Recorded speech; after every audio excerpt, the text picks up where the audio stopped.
Tahanan na malayang pamamayag! Balitang panig sa bayan. Boses ng katotohanan! Mata ng bayan. Dito lamang sa Radyo Tanggulang Balita DZPD 3018. Ang oras ay 15 minutos, makalipas ang alas 9 ng umaga. Magandang umaga ngayon ay araw ng Webes, 27 ng Setyembre.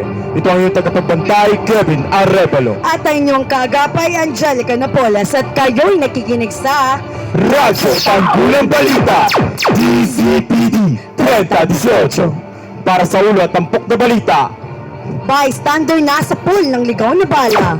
mag-asawang nasa Tanpawi, inambush. Isang lolo patay matapos tagaing ng kainuman. Floyd Mayweather at pambansang kabaong naganap muli.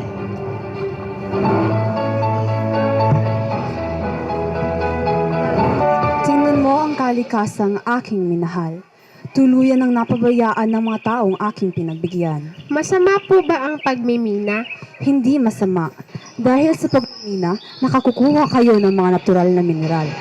Ngunit kung masosobrahan ay makasisira ng kalikasan.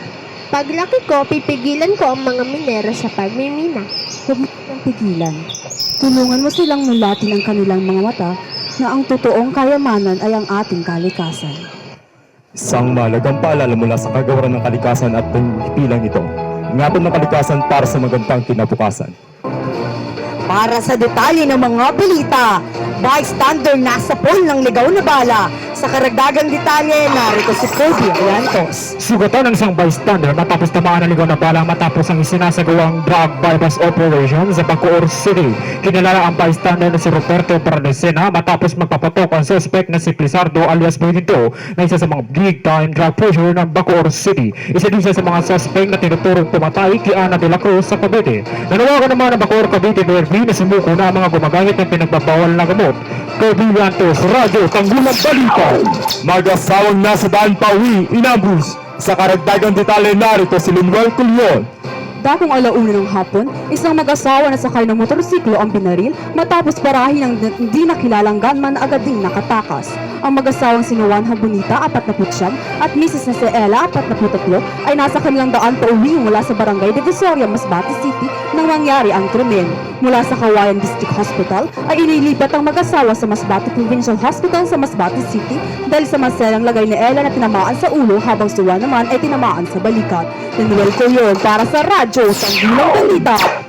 Isang lolo patay matapos tagain ng kainuman. Sa karagdagang detalye, narito si Jeremy de la Cruz. Karumal-dumal na kamatayan ng sinapit ng isang 64 anyos na lolo matapos na pagtatagain ng kanyang kainuman dahil lamang sa balbas na hindi nito nagustuhan. Malalaling na taga sa leeg at iba't ibang bahagi ng katawan ang tinamo ni Rogelio Heraldino na agad niyang ikinasawi habang arestado ang suspect na si Romy Cabulet.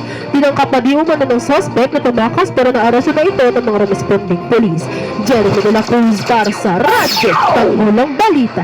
Floyd Mayweather at pambansang kabaong nagpuli. Para sa karagdagang detalye narito si Paul Orjales. Muling nagtagpo si Manny Pacquiao at Floyd Mayweather sa isang music festival sa Tokyo, Japan at pinag-usapan ng kanilang rematch.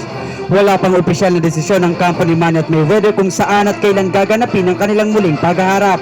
Ayon naman kay Juan Manuel Marquez, batid ni Floyd Mayweather kung paano talunin ng pambansang kamao, lalo't natalo niya na ito noong unang bakbakan na ginanap noong Mayo taong 2012.